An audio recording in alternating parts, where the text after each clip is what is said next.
Hello class, this is the first of several videos that I'll be doing throughout the semester to cover news writing and editing. Uh, you should probably pull up the slides or the PowerPoint slides. I think I put it in a PDF on the Moodle. You should pull up those slides as you go through this video, and I'm basically going to go through those slides and explain a little bit more about what we'll be doing this semester, as well as the first couple of modules about news writing and editing for our class. First of all, if you have not looked at the slides, you may not be aware. I am a retired Army officer with 25 years of public service with the Army. I retired as a lieutenant colonel, and I did public affairs, public relations, communications, media relations for all of those years. I've taught at Mount St. Mary's College, where I taught journalism, public relations, and law. And I taught at the Defense Information School, and that's where we train all of our soldiers, airmen, sailors, Marines, Coast Guard. We train them in journalism, both print journalism, broadcast journalism, media relations, public affairs, anything to do with communications. That's what we teach them at the Defense Information School. So I taught there, and I was also the academic department chair at the Defense Information School. Also worked and taught at West Point, teaching public relations, journalism, and communications. I've been teaching 2 years at Paul Quinn College, both in communications and in the legal studies courses and some of the business courses. I'm a full-time staff member at the University of Texas at Arlington School of Social Work, where at the School of Social Work at UT Arlington, I oversee communications, community outreach, recruiting, admissions, and special events. In addition to that, I also teach here at the School of Social Work, where I teach the social welfare policy and services courses. So for some of you may not be too familiar yet with the online courses, the online format. I ask that you take time, get to know Moodle and work around and learn how to upload assignments, learn how to write information in Moodle. And if there's any questions, you have any issues, you can always reach out to me. You can email me, you can give me a call. All of my information is listed on the syllabus and also on these slides, but you can always reach out to me for questions, especially as we start going through the news writing and news editing. I have an undergraduate degree in journalism from Southern University in Louisiana, historically black college. I also have a master's degree in international relations from Troy Universities, where I completed that program while overseas in the military. And I have a Juris Doctorate law degree from George Washington University in Washington, D.C. So enough about me. I'm going to get into what we'll be doing this semester, and I'll start off with, you can now follow me on the first set of slides. It says module 1 and 2. You can go to slide number 8 if you haven't already, and I'll give you a second to do that. One of the things that you've noticed that I'll start mentioning a lot more is the AP style book. The Associated Press style book is basically the journalist Bible for writing. It is a style manual. It also deals with grammar. It talks about everything from the proper words to use to headline writing. It also has an area for sports writing, broadcast writing, and it has all of those familiar terms. So as you're writing your news stories, as you're writing your leads, you need to begin to get used to going into the style book, and just about for every word, this is the best way to learn the style book, for every word you write in a story, look it up in the style book to make sure that is the correct format. Now, I've put some resources online for the APA style book because it actually, of course, does cost money. But I've put that information online for you to use. The style book, I pulled resources from several different areas. I also have uploaded the 2006 APA style book, although they're now on a 2017.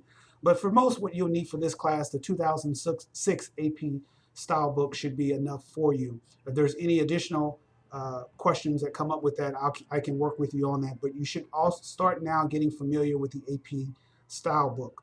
And that's the Associated Press style book. That's different from APA writing, MLA writing. This is for writing for journalism. It's a different style. Most journalists use the AP style book. Most newspapers, most communication avenues, media, broadcast, radio, all use the Associated Press style book. Public relations practitioners, communicators that work in corporations, all follow the AP style book because it shows that you understand the career field as a journalist, as a public relations practitioner. So if you plan on not working as a journalist, but you plan on working in public relations, media relations for a company or your own business, Using the APA style book when you write news releases, when you write news stories, gives you credibility with professional journalists because it shows you know how to do journalism, the proper writing for it. In addition, during the course, you're going to have 8 copy editing quizzes. Those quizzes will be on Moodle and they will be timed, and you would have to use the online AP style book to answer the questions. Some of the questions and issues will be about finding issues with style that are incorrect with words, spelling of words, grammar. All of those basic tools will be there. They'll be questioning you through the AP style quizzes. So there'll be 8 of them over several weeks during the course, usually on average about every 2 weeks. But take a look at the syllabus for the dates, and I'll also send messages out when I post those quizzes, okay? Another good handbook to have is something like maybe this one here, English, Grammar, Style, and Writing. We all can always improve our writing. There's always room for that. If you know you're struggling in writing, go back, relook the grammar. We'll go through a module here. I think it'll be the second or third video that I'll post. We'll go through some of the basic issues about grammar that most people have. That are the common errors in grammar. The good thing about journalism writing is we're not expecting you to write, when you publish stories, they're publishing stories more written at the level of high school, meaning the words that are being used. You're not trying to use very long words, very fancy words. You're trying to use basic words because you're writing to the general public, and not the entire general public has a college degree. So you try to write at that type of level, but you still have to have good grammar and you have to follow the APA style book. So those are the main things you need to be aware about as we start moving forward. Part of this class is not just news writing, is news editing. So on slide 9, it talks about copy preparation. So when you write your news stories, you're going to have to make sure that when you write your news stories, you go back and you edit and make sure that you have followed the style according to the AP style book, no grammar issues, no misspelling words. And when I put out the grading guide sheet for news stories, you'll see why, because there's points that are taken off for style book errors, for grammar errors, for spelling errors, because those are very important. Again, it gives you credibility. It shows you understand journalism and you understand the professionalism behind it. So those things will become very important for you. Now on slide 10, it talks again about the copy editing quizzes, just letting you know that those are the things that are included in the copy editing quizzes. And then APA style book, a little bit more, again on slide 11. You can now go to slide 12. One of the most important things in journalism is being accurate, brevity, and clarity. Brevity means being concise for brevity, cutting the information down, eliminating wordiness, not having wordy sentences, not having redundancies, not having extra words. The writing in journalism will help you in just about any other career field. It will help you in the business world. It will help you in the legal career field. Because in all those areas, when you're writing memos and writing other types of news articles or anything else you may write for a different type of career field, writing, being concise with your words are very important. So you have to be accurate, meaning accurate in the facts that you're providing in the news stories. That's credibility again. You have to have brevity, that you're being concise in your writing, that you're eliminating all those wordiness or extra words and the redundancies that don't make sense. And we'll go through that. And then you're being clear. Again, writing on a grade level that all can understand. You know, you're not writing too low and you're not writing way too high where you're writing at a master's level, or so you're writing for somebody that has a PhD. You know, you're writing at a level that just about everybody can understand. So it's very important that you follow what we call the KISS principle. KISS. Keep it short and simple. So when you work through that, just keep it short and simple. Your wording, your paragraphs, your sentences. I'm not looking for you to write long sentences. I'm not looking for you to use big words. Using short sentences with the facts and the information and making it clear. Okay. Slide number 13 is where I'm at right now. Again, we're going to start talking about how you organize your thoughts when writing a news story. Again, in the inverted pyramid style, and I'll talk to you in just a minute about what we mean by inverted pyramid style. Other sources you want to use when you are writing your news stories, of course, you have the AP style book, you got your dictionary, online directories, reference books, other reporters' notes, information, more clip files, police reports. All of those things will come into play when writing news stories where you're getting your facts from, being accurate and giving your facts. So in copy editing on slide 15, there's a 3-step copy editing process. Your first reading, you're reading to make sure you have the right tone of the story, that it's flowing correctly, that you have your most important information up front, and you start your story with the most important information up front, and it goes down the story from there to the least important in the news article. Most news articles that you're going to be writing in this class, on average, will be about a page and a half to 2 pages long. No more than that. News stories are rather short. You're not writing very long news stories. Only the last one, which would be a long news story, a more in-depth news story, or a feature story, or a sports story that you will write that's going to be longer. Most of your stories are going to be about a page and a half to 2 pages at best.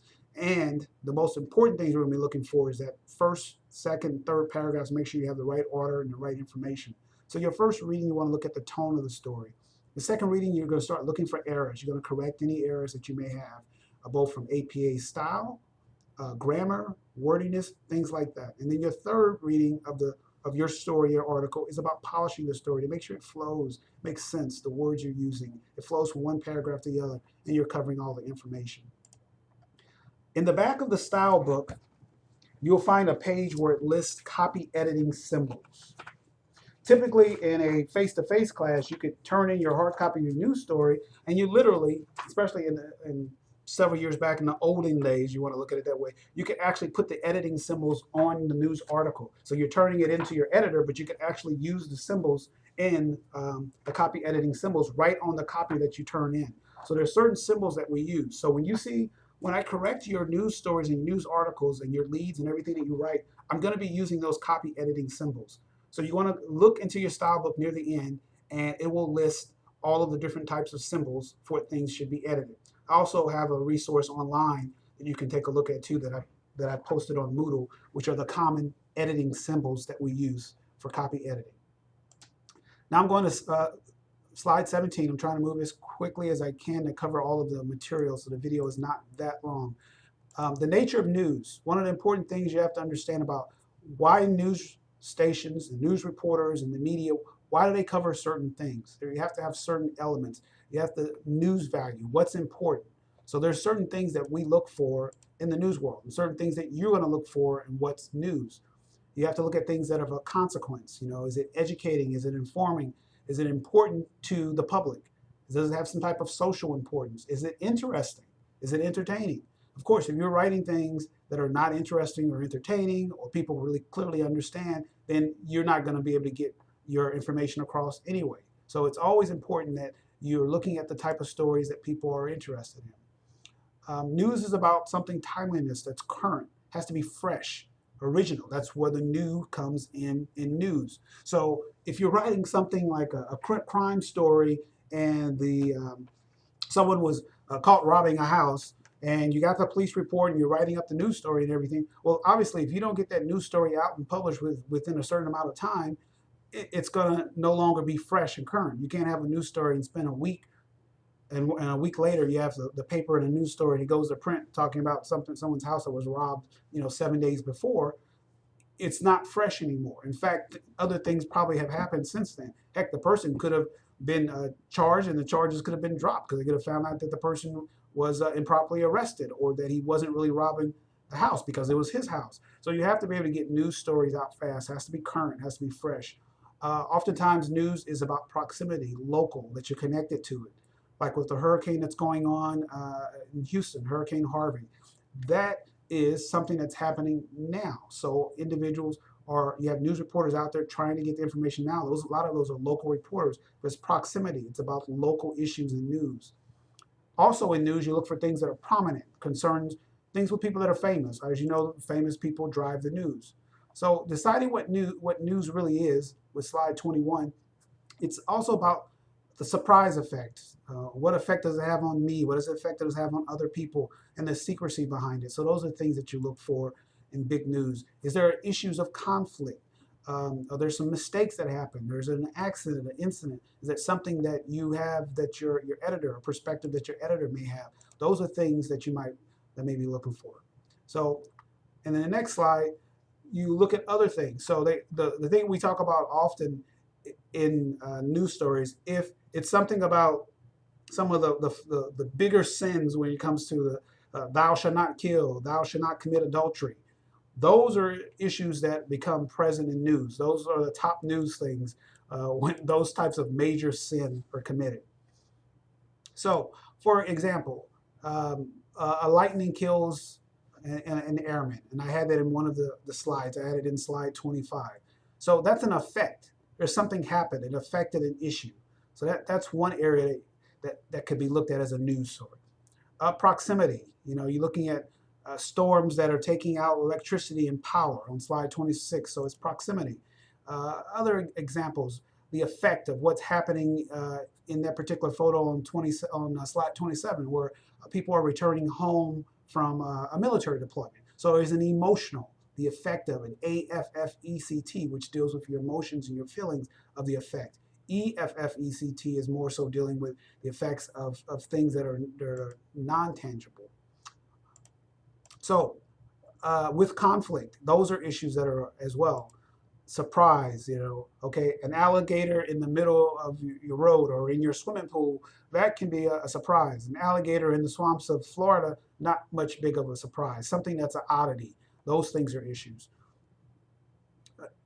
So now you can move to slide 32, which we're now talk about leads. You're going to hear a lot about leads. We're going to spend the next couple of weeks on leads. You have to understand leads. Leads are the first paragraph in your news story. They're in the most important paragraph in your news story. They cover what we call the W's and the H, and we'll go through all of those in a second. But your lead is your first paragraph in any news story. And that is an important part. It gives us the basic information of what you're talking about in the news story. It's your introduction to your reader, and it's the most important paragraph. So more than likely, you spend quite a bit of time on your leads. So you can you can move to slide 35 in the deck. So the main components of news reporting are the lead and then the body of the story. And what we call the news story, it's an inverted pyramid.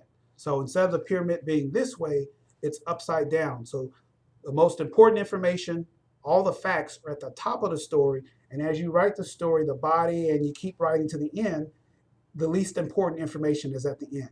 And this started back in the days when they were sending papers to the printing press.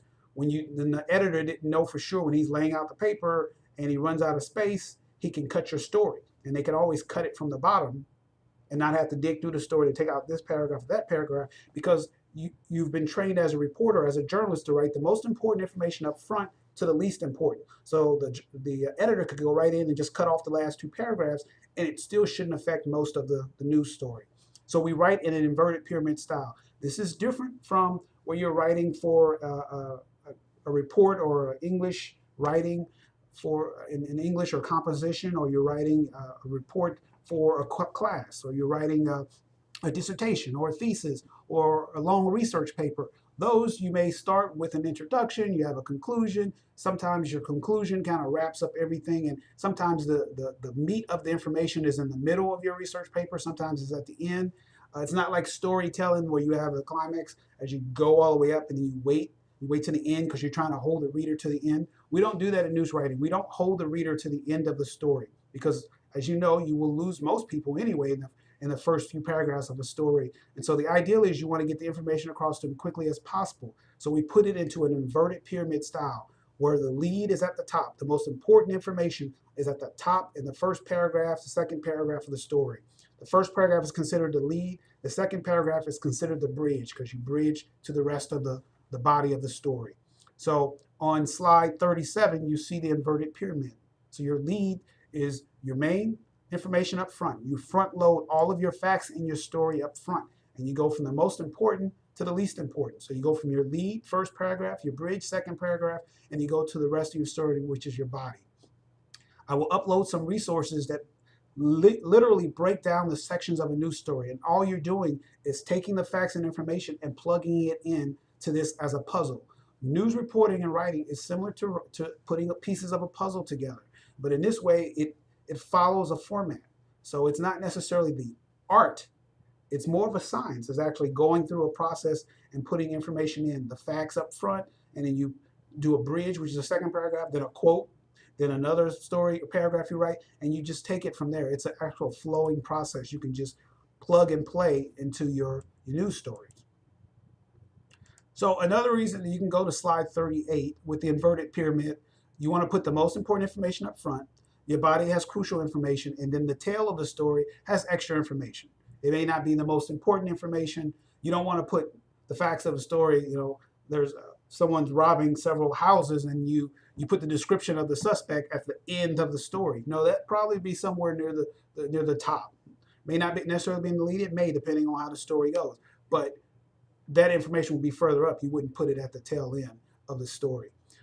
In your lead, you're looking at about 30 words, no more. That lead is one paragraph, not two paragraphs, not three paragraphs. In basic news writing, your lead is one paragraph and it's 30 words, approximately one sentence. 30 words, information in there. That's why we say that lead is the most important. You have to get all of that. You're trying to get a lot of information into that lead. You're trying to get the who, the what, the where, the when, hopefully maybe the why and the how into that lead paragraph. And if you can't get all of those in there, then your bridge, your second paragraph, will finish up with the other W's and H's that you may have missed. So again, inverted pyramid, readers are too busy to try to read everything. We're distracted in this world by a whole lot of different things. So oftentimes when people are reading news stories, they're only reading the first few paragraphs anyway, only if there's something really in depth where they go and read the whole thing. But you want to get most of your information up front. Also, the lack of newspaper space. And it also gives readers the essential information up front. You're not writing a long fairy tale story. You're trying to get the information up front. I want to take you to slide 41. And as I mentioned before, one of the most important elements of news writing is the opening paragraph. So we're going to focus on that for the next couple of weeks. You have to understand the opening paragraph. You have to get that. I'm going to post an assignment here shortly where you will have to write several leads based off of basic information. And I want you to write those leads. You'll be submitting them to me so I can edit them for you. So you have an opportunity to write several leads before we go into the news story. As you notice with this class, it's really going to be you and me working together one-on-one. You're not really submitting information to a whole group, to a whole classroom. It's just submitting it to me. I may turn it back to you, make you edit it again, take it back, edit it again, back and forth until you get it right. If you continue with patience and you work hard and you don't take things personally with the editing of stories, you will do well in this course. Because this isn't about just turning in an assignment or a lead or a news story and that's it. It's actually me giving it back to you, making you edit it, make sure you get the best out of it. So you do well in the course, you'll be fine. So the lead is a very important part. We also talk about a hard lead and a soft lead, and I'll get into that just shortly here when they do the news stories. But the most important is that lead has to draw the reader into your story and give you the right information into that news story. So on slide 42, we talk about hard news story. A hard news story is obviously kind of the point of something that's happening that's a crime or a serious incident or an accident. Those are hard news stories. And in journalism, those are the 5 W's of the who, what, where, when, and why that you can get in that lead. That's the most important thing. You want to identify those in the lead first paragraph of your story. A soft news story will have a little bit more of a story of illusion. It kind of gives you an opening, a little bit more feature-ish style of writing to kind of draw you in a little bit, but don't give you everything right up front. In this class, we will be focusing on hard news stories. This is basic news writing, so it'd be hard news stories, hard news leads. So that's how we're looking at for you to write. You'll be doing it basically what we call on slide 43, a summary lead. Hard news stories begin with a summary lead. A summary lead is just as it's implied. It summarizes the entire story. So I should be able to read most of your news stories, read the lead, and that should tell me just about everything I need to know about your story, the most important things. The bridge, second paragraph, and then some quotes from your sources, that kind of fills in the story more, gives me more information. But that lead is right up front. It's like that breaking news that you see on television news or your local news stations, right up front. It summarizes the most important information up front. So again, it should be 30 words or less. If you're going over 30 words, you need to take a look at your lead again. If you only have like 15 words, you probably don't have enough. You're probably not answering the who, what, where, when, why, and how in your lead, or you're leaving out a lot. So the 6 questions you always ask yourself in a news story: who did what? What's happening? When did it happen? Because we need to know dates and times. Where did it happen? Why it's happening possibly, and how it happened. So if you're writing about someone breaking into a house, you want to know, who did the police arrest? What did they do? What house did they rob? What did they take? When did it happen? Did it happen last night? Did it happen this morning? Where did it happen? Did it happen on Fifth Avenue? Did it happen on Oak Street? Did it happen in Northwest Dallas? Where? So that's that where part. Very important element. People want to know, especially with crime, where did something take place? Maybe you can answer the why and how it took place. How did the person break into the house? How did they get in? They kicked in the front door. So that's answering those questions. As a reporter, those are the questions that you need to be answering in your mind, and that you need to be able to put that together into a summary lead of your first paragraph in your story. So on slide 45, a summary lead should address the following questions. Who is the story about? Or who is involved? What is the story about? Or what happened? When did the event take place? Where did the event take place? Why did the event take place? And how did the event happen? Now you're starting to see why the lead is so important. Again, we've only talking about one paragraph, 30 words or less, the beginning of your news story. So oftentimes, reporters spend a lot of time on the lead. Now, seasoned reporters can write a lot of the rest of the news story and come back and adjust their lead. I would tell you at the beginning, here, what we're going to focus completely on getting that lead, getting as best we can, and then you're going to work with the rest of the story. Because once you learn how to write leads, the rest of this falls into place like a puzzle. So on slide 46, we talk about lead emphasis. Your lead emphasis, usually the W or H, that is the most important part of the story. So what is the story about? That's called a lead emphasis. What is it really about? What's happening? So you go, that's usually in the first few words of your summary lead. What is the story about? So you're looking at trying to select the most important fact, and you try to use that at the beginning of the sentence of your lead. The most important fact, the most important W or H that's for your particular summary lead. It could be the where, it could be the what. It depends on what's important. So on slide 47, we talk about the who. The who answers the reader's question of who did what, or to whom it was done. So you use the impersonal who. So you identify the person by their job description. When the person is nationally recognized, you use their name. Donald Trump, President Trump did this today. President Trump fired his national security advisor, blah, blah, blah, blah, blah. So that who is the first person. Who did what? Donald Trump. What did he do? He fired his national security advisor. So those are the things in your who. They're the impersonal who's, the person, the group, or the organization. That is the who. Also in who, you're looking at, like the example I have here on slide 48. A journalism instructor with the United States Military Academy was named Howard County Volunteer of the Year today during a ceremony at the Laurel Courthouse. And I think on some of on one of the slide presentations I uploaded, it may be a different paragraph listed there. But it also talks about the who in either way. It's talking about identifying a person by their job or their unit. So that's one of the ways you do with the who. Also in the lead, we're still talking about it. Slide 49, you look at the what. It tells briefly what happened at a planned or unplanned event. What took place? What was the issue? What was it about? Those are some of the issues that you're trying to identify and you're trying to look at. Another area that you look at in the slide with the what. On slide 50, a free parenting class sponsored by the Mental Health Office is slated to be held in the university's hospital from 9 to 11 a.m. Saturday. So this particular lead is answering what's happening, when it's going to happen, where it's going to happen. So this lead on slide 50 is the lead, the first paragraph of the news story that you're sending out. A free parenting class sponsored by the Mental Health Office is slated to be held in the university's hospital from 9 to 11 a.m. Saturday. So you see how it answers a lot of the W's and the H. So what's happening, where it's happening, who's happening, what's happening. It's answering those lead questions in the first paragraph. So someone can look at that and within the first paragraph pretty much gather exactly what you're writing about. Now the rest would be just giving a little bit more details about it. It may explain why this is happening. Why are they offering free parenting classes? Maybe something took place on base, on the campus. Slide 51 talks about the when. Obviously the when relates to the time or date of an event. And you need to be It can be, sometimes it can be specific or in general terms, but you want to be as specific as possible. April 15th is not the income tax deadline for military members stationed overseas. So you're looking at a specific time of day that you're, or an event. So you have to be, oftentimes you're very specific with this, with the when.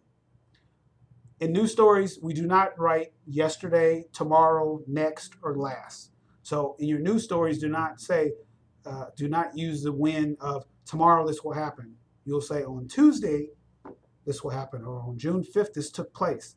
We don't use those in news stories. So there will be some occasions where you will, but that's in more advanced news writing. In your news writing, in our news writing and basic news writing editing in this course, yesterday, tomorrow, next, and last will not be used. Oftentimes they're redundant anyway. So we're really focused on Friday, this Friday, next Friday. You can use those, but not just yesterday, tomorrow. I'll explain a little bit more of that as we move forward. On slide 53, you look at the where. Gives the location of a news event. Wheres can be very important because if there's a fire taking place or there's something that burned down and you're trying to get something out, where is very important. It's a very important fact that people need to know about. Maybe there's a dangerous intersection in your city where people are having accidents or something that's taking place or flooding. The where is very important for your reader.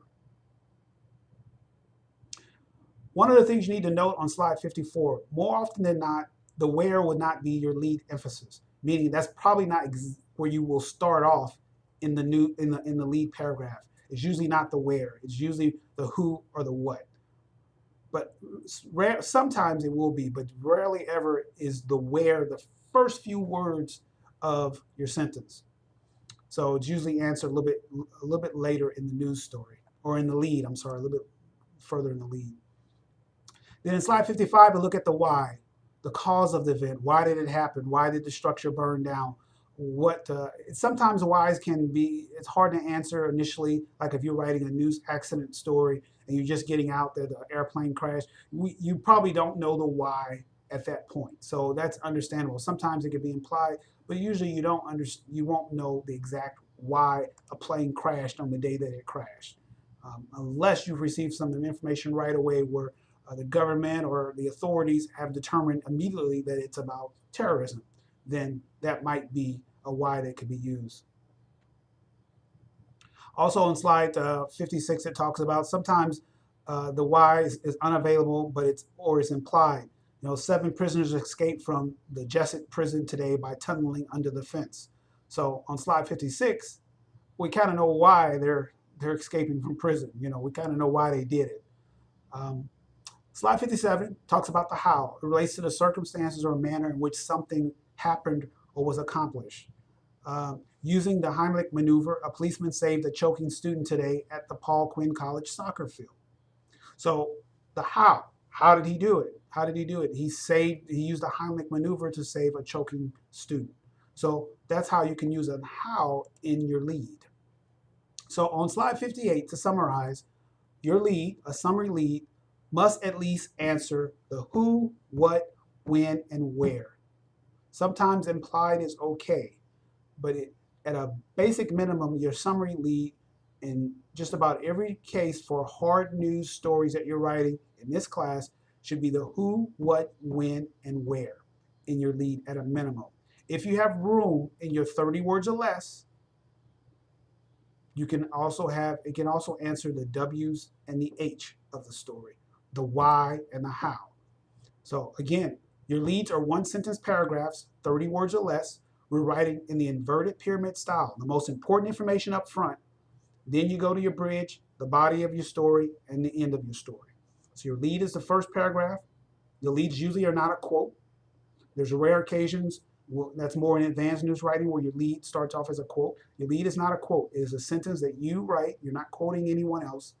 And here in what we're starting with is your summary lead. So it should at least answer the who, what, when, where. Sometimes it can answer the why and the how. But your lead paragraph, 30 words or less, should answer the who, what, when, and where. It should be a lead emphasis that begins with a summary lead. It should set the tone for your story. In the next video, we're going to talk a little bit more about copy editing and the lead. Get a little bit more into leads, a little bit more examples of leads. What I do want you to do, you have two assignments with this module. Module 1 assignment was due on Sunday. I think most of you have turned that in. That assignment was analyzing a news story. So you go to a news story and you're going to analyze it with certain information. In the module, I listed by section what information you needed for the news story analysis to complete that worksheet online. That's the headline of the news story. So you'll go to the Washington Post, or you'll go to Los Angeles Times or Dallas Morning News newspaper. Look for one of the news stories on the front page. Usually those are heartbreaking news stories. There's something about crime or event or issue that took place. Take that news story, that hard news story, write the headline of the story, discuss in the second part the effectiveness of the headline, kind of summarizing the important parts of it. Number 3 is very important. You need to identify the who, the what, the when, the where, the why, and the how in that lead or in that news story that you're analyzing. Then also you'll list the information, talk about the information, explain the facts in the story. And then also answer the question, do you believe the journalist effectively answered the facts in this story? How did he do it? How did she do it? Why did she do it? What worked for her? Why did she put the facts this way? How did she line it up that way? Then next, you would discuss the accuracy of the facts used in the story. How do you know the sources used by the reporter are reliable and accurate? Give me examples in the news story that gives you confidence and assurance that the facts are correct in the story. Was it quoted? Was there a quote that followed up with a fact that kind of verified it? Was it a source that the reporter used that helped give you as a reader the confidence that those facts are accurate? How did the reporter do it? Number 6, what way did the use of quotations, things that were quoted by somebody, add credibility to the story? How did it make the story more interesting? How did it present the different points of view of the topic in the story? And then the final part is writing a brief paragraph of your opinion about the article. What do you think, feel, wonder, agree, or disagree with what the reporter did? Correctly, incorrectly? What did you not feel was enough needed in the story? Do you think something was missing? Occasionally, professional journalists miss something. So you have 2 assignments, news story analysis 1, and then news story analysis 2. And also you have a lead lab exercise. And this is where you would go to the online site NewsU. In NewsU, you would look up for the story, the lead lab. For the assignment, it's called the lead lab. It's a free course. So it should be self-directed, or it would say self-directed or independent course. It's a free course, and it's a lead lab course. With this, you will go through the exercise, and in the assignment posted online, it takes you through all the questions that we're looking for. Because when you log into this particular module on the NewsU website, and you go to the lead lab, you have to go to different areas in this lab. It's graphically depicted, and you scroll around to different parts and you click on different areas. I'm asking you for information about those different areas from that module, and you'll answer that information in Moodle in the assignment that's listed there in Moodle for you. So when you go to it, it's called the Lead Lab, NewsU Lead Lab, and it's going to talk about leads. This is due by midnight this Sunday, September 3rd. News story analysis assignment number 2 is also due by midnight on Sunday, September 3rd. Remember, when you go to the News Lab assignment, it will again ask you for information from the actual news story, or if you go to the Lead Lab assignment, it will actually ask for information that's in the Lead Lab module. For instance, for the Lead Lab assignment, it's going to ask you, what is a lead? So you're going to explain what is a lead. It's going to ask you to give tips. What are the 3 tips mentioned in the Lead Lab for writing better leads? So you explain that. You do that all online. I have it all in there for you right in Moodle, and you can submit all that information there. These quizzes or these assignments, which are set up like quizzes, but these assignments are not timed. The only timing to it is that it's supposed to be due by a certain time. It should not have a password associated with it. If you run into any problems, again, email or text me. One of the challenges you may have with online assignments, and if you haven't really done any online courses, do not wait till the last minute. So in other words, do not wait till 11 p.m. at night to try to submit your assignment. Something will inevitably go wrong. When they call the Murphy's Law, it means something probably is going to happen. What can go wrong will go wrong. Your internet's going to go down. Your internet's not going to be strong enough. There's going to be something that you clicked on in Moodle that's not working properly. There's another, maybe maybe the system is down at Paul Quinn. So I'm telling you, please do not wait to the last minute to submit your assignments. You can also look at the information that's asked for in the quiz. You can write it in a Word document and then you can copy and paste as you see fit. When you're writing this information in all of these assignments, I am asking for you to write complete sentences. Make sure they're grammatically correct. Make sure there's no misspellings and it's properly, and you're explaining your information thoroughly. That's how I'm weighing this. This is a writing class, but I want you to be able to explain your information as clearly as possible. Those 2 assignments are due by midnight on Sunday. Then I will be submitting another assignment that you'll have to complete, and I'll give you a due date on that. And that will be actually completing and doing several leads. So again, I will give you a synopsis of different stories. You'll have facts for several different stories, and with each one of them, you'll then have to write a lead and then submit that lead. Submit all of those leads to me for your lead assignment. Again, if you have any questions, you run into any issues, please email me, text, or call me. For emails, I do get a lot of emails because I'm teaching more than one class, teaching several classes, as well as a full-time job. So if I do not reply back to your email within 24 hours, you can hit me up again. You can text me and say, hey, please, I sent you a email. Could you please answer the question? Obviously, if it's something urgent, seriously urgent that you have to get to me, then I would say call me right away or text me. So I'll be submitting here shortly. You'll have in the next few days a leads exercise as well as another video that will take you into more in-depth information on leads and how to do leads so you can turn in your lead exercise, which will be due next week. Again, have a nice evening. Welcome to the course. I think you're going to find this a very enjoyable course that you're going to be able to use in all of your other majors. If you're not in communications major, you better use it in your legal field and in other courses and assignments in your career field. Again, I'm here to help you become a better writer, learn the journalism style, the news writing style, the AP style of writing. And we'll be going back and forth and helping you as best you can to refine your writing skills. Thank you, and have a nice evening.